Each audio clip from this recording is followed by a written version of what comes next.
مولانا روم کے ایک خلیفہ تھے حضرت آتش باز ولی. حضرت یہ مولانا روم کے باورچی تھے.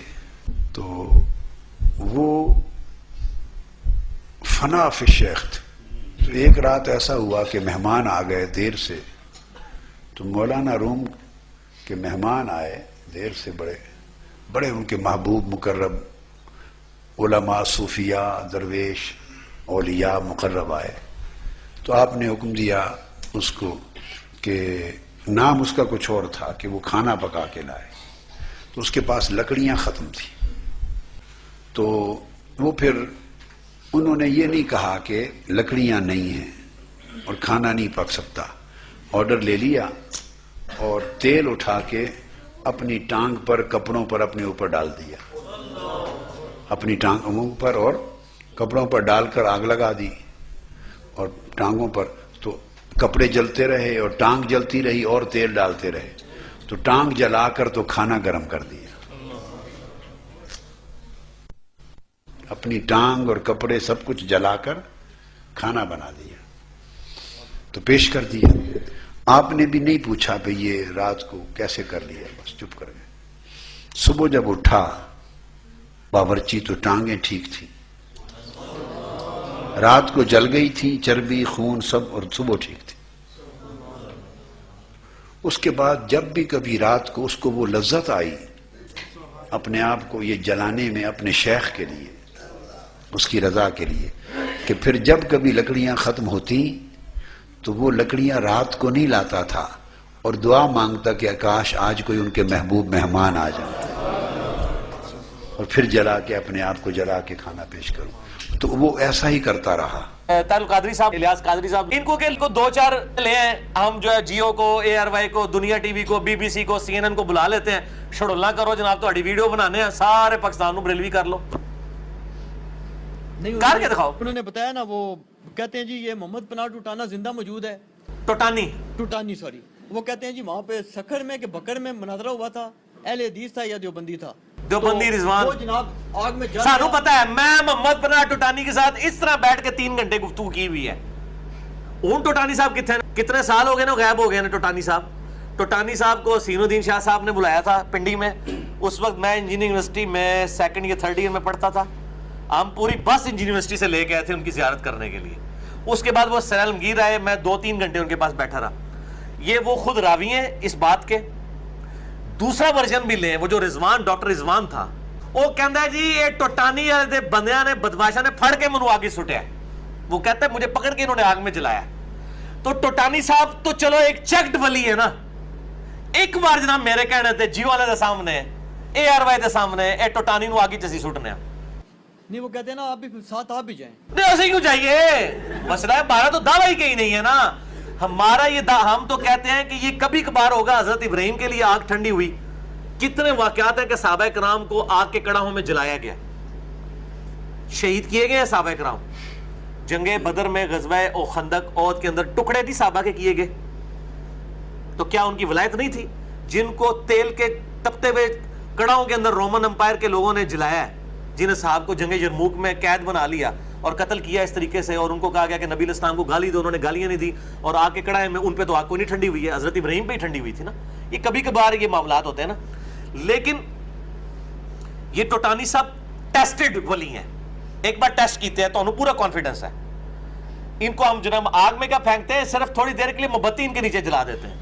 ان کی پوری ولایت کھل کے سامنے آ جائے گی. جیلم اکیڈمی لاؤ، ساری ولایت انہوں باہر کر رہے ہیں. 2 منٹ ہی مننے کا عرشہ ہے. اور یہ مومبتی اس ٹائم تک نہیں ٹانی جو تک مننے گا نہیں کہ انہیں جھوٹ ماریا سی ادو بھی، تو ساری بزرگی باہر آ جائے گی. یہ دھوکے دینا بند کریں. یہ دین کو میرے بھائی بدنام کر رہے ہیں یہ لوگ. دین میں اس طرح چیزیں نہیں ہیں. جو کرامات اور جو معجزات کا معاملہ ہے وہ بالکل الگ ہے. مسئلہ number 131 A B C D میرا 4. حضرت ابو الحسن خرقانی ایک بزرگ گزرے. یہ حضرت باعزید بستامی کے سجادہ نشین تھے.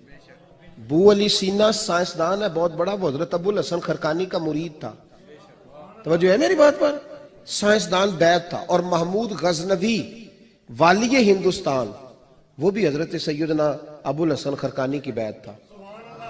اتنے بڑے آدمی تھے, اپنا جبہ دیا محمود غزنوی کو, جب مشکل آئی تو دعا مانگنا آگے رکھ کے اللہ فتح دے دے گا. تو محمود کہتے ہیں جب سومناتھ کے مندر نہیں فتح ہو رہے تھے تو میں نے بابے کا جبہ سامنے رکھ کے دعا کی تو اللہ نے مجھے فتح دے دی. کہتے ہیں بابا جی رات خواب میں ملے تو کہنے لگے تو نے کیا قیمت ڈالی میرے جبے کی, ایک فتح.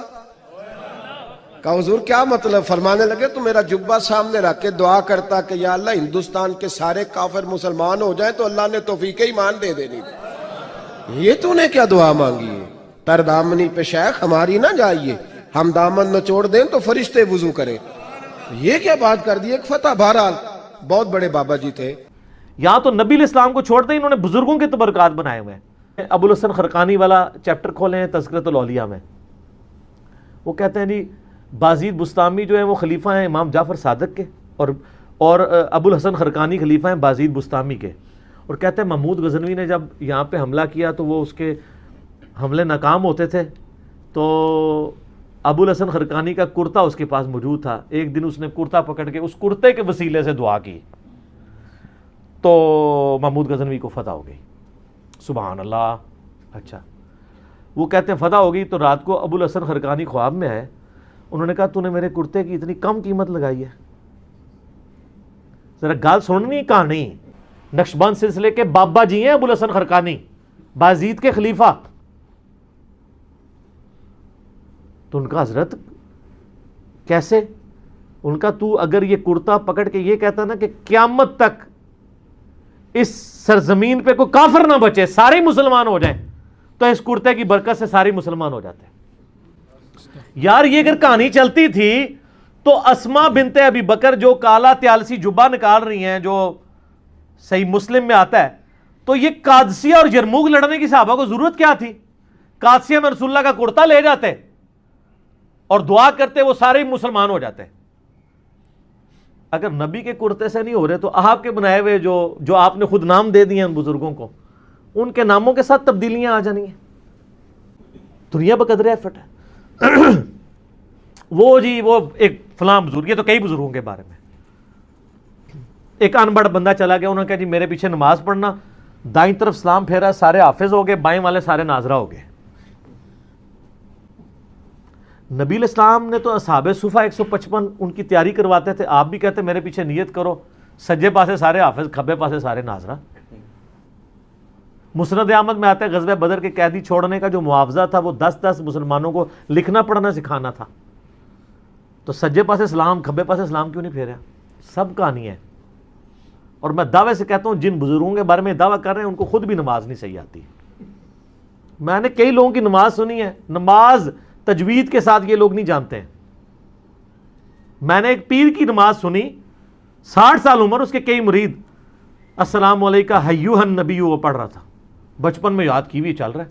ابھی تو میں وہ عین, ذال, ضاد, حا, خا, وہ اس کے فرق کی تو بات ہی نہیں کر رہا. وہ تو کسی پیر نو آندہ ہی نہیں, نہ وہ کسی مرید نو آندہ ہے. میرے پاس کئی لوگ ہیں ہمارے حضرت صاحب کے بیعت ہو, میں نے کہا آپ کے حضرت صاحب مجھے نماز تجوید سے سکھا دینا, نماز تجوید سے سنا دیں جو خود پڑھتے ہیں, اور صبح شام کے نبی علیہ السلام کے اذکار اور فرض نماز کے بعد کے اذکار زبانی نہیں, دیکھ کے پڑھ کے بتا دیں. اٹکنا نہیں ہے. ترجمہ تو میں نے نہیں سننا, ترجمہ تو بالکل ہی نہیں آتا ہوگا. ویسے تو ترجمہ بھی سننا چاہیے کیونکہ ان کا تو دعویٰ ہے کہ ہم رسول اللہ تک پہنچے ہوئے ہیں, تو ان کو پتا ہوگا یہ کیا دعائیں مانگ رہے ہیں. یہ عربی نہیں صحیح پڑھ سکتے, پرونونس نہیں کر سکتے. میں ترجمے والی بات ہی نہیں کرتا, ترجمے والا مسئلہ کوئی اتنا بڑا نہیں ہے. اتنی عربی ایک مسلمان کو سیکھنی چاہیے پرونونس صحیح کر سکے. مطلب تو ظاہر علماء نے اتنی محنت کی ہے, آپ جتنی مرضی کر لیں. ایک بریلوی جتنا بڑا مرضی عالم ہو وہ یہ دعویٰ کر سکتا ہے کہ میں قرآن کا ترجمہ احمد صاحب بریلوی سے بہتر کر سکتا ہوں, بتائیں. تو پھر ٹھیک ہے, احمد صاحب بریلوی نے ترجمہ کیا, آپ پڑھیں. مجھے کہتے ہیں لوگوں کو جو ہے عربی سیکھنے سے روکتا ہے, میں کب روکتا ہوں؟ میں کہتا ہوں عربی ضرور سیکھیں, لیکن الٹیمیٹلی جب آپ عربی سیکھ کے ترجمہ کریں گے بھی نا, آپ کے ترجمے کو کسی نے نہیں ماننا. تو آپ دوبارہ سے ویل انوینٹ نہ کریں, پہیہ ایجاد نہ کریں, پہیے بک رہے ہیں آپ لیں. کوئی دو بندی بڑے سے بڑا مفتی آج کا جرت کرے گا کہ میرا ترجمہ اشرف علی تھانوی سے بہتر ہے, تو آپ اشرف تھانوی صاحب کا ترجمہ اردو والا لیں اور پڑھیں, اس پہ عمل کریں. ہم تو کہتے ہیں علماء سے ہی پوچھ کے چلیں. ہم کب کہتے ہیں اپنے ترجمے خود کریں؟ یہی پلیٹ فارم ہے جو واحد پلیٹ فارم ہے جو کہتا ہے بریلوی ہو تو حمزہ بریلوی کا ترجمہ پڑھ لو، دیوبندی ہو تو چلو اپنے اشرف تھانوی کا پڑھ لو، اہل حدیث ہو تو جناح گھڑی کا پڑھ لو، شیعہ ہو تو سید فرمان علی شاہ صاحب کا پڑھ لو، اور اگر سادہ سے مسلمان ہو مودودی صاحب کا پڑھ لو، فتح محمد جلندری کا پڑھ لو، اور پڑھو صحیح، ٹھیک ہو گیا؟ مولانا جلال الدین رومی 7-8 سال کی عمر ہے، گھر سے نکلے، باہر گراؤنڈ تھا، بچے جمپ لگا رہے تھے، تو مقابلہ ہو رہا تھا بھی زیادہ اونچا جمپ کون لگاتا ہے۔ رومی نے مصطفیٰ پہ درود پڑھا، جمپ لیا، اتنے بلند ہوئے کہ آنکھوں سے اوجھل ہو گئے، بچے ڈر کے بھاگ گئے گھر کی طرف، ماں دوڑتی ہوئی آئی، گراؤنڈ میں دیکھا تو رومی وہاں بیٹھے درود پڑھ رہے تھے۔ ماں نے پوچھا میرے بیٹا کدھر گئے تھے؟ کہا اماں گراؤنڈ میں آیا تھا، بچے جمپ لگا رہے تھے۔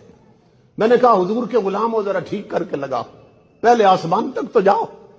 تو بیٹا پھر کیا ہوا؟ کہا اماں انہوں نے کہا ہم سے نہیں لگتے، تو لگا۔ ماں نے کہا بیٹا پھر؟ کہا اماں پھر میں نے جمپ لیا۔ بیٹا پھر کیا ہوا؟ کہا ماں تیرے پلائے ہوئے مقدس دودھ کی قسم ہے، جب میں نے جمپ لیا پہلا آسمان پیچھے رہ گیا، میں آگے نکل گیا۔ یہ بقدر ایفرٹ ہے، ایفرٹ پٹ کرنی پڑے گی۔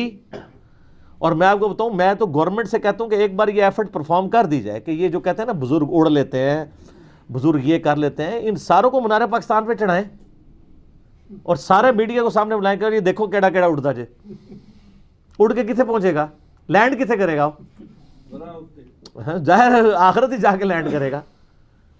اور یہ جو ان کے اتنے دعوے دار بنے، میں ان کو بھی کہتا ہوں، آپ لوگوں کو اپنے بزرگوں پہ اتنا اعتماد ہے نا، تو ہم آپ کو اپنے بزرگوں سمیت بوئنگ 747 پہ بٹھاتے ہیں اور پائلٹ کو کہتے ہیں تو بھائی بسم اللہ پڑھ کے نا پیراشوٹ کھولتے نکل۔